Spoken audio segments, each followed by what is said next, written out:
So because of the last step, you now know how to add transitions to your project. Now it's time for you to learn how to add special effects.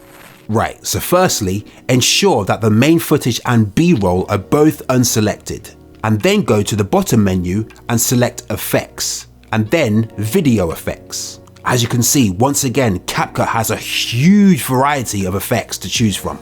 Different effects to suit the particular mood of the clip. So what you don't want to do here is go crazy and put these effects absolutely everywhere in your video. You want to be strategic. Like for example, here in my footage, I am expressing how amazed I am and blown away by this AI tool. So my best bet would be to seek an effect that emphasizes that, such as this right here.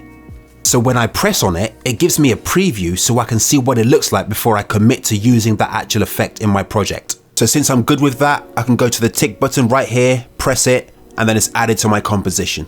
And just look at the difference it makes.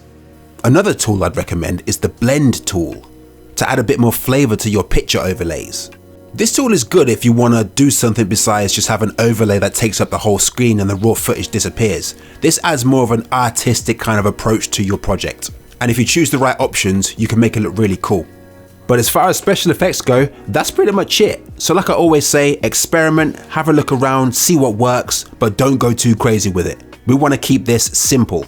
Okay, hopefully you've chosen some cool effects to add to your videos. And in the next step, you'll learn how to add filters to your raw footage to give it that polished look.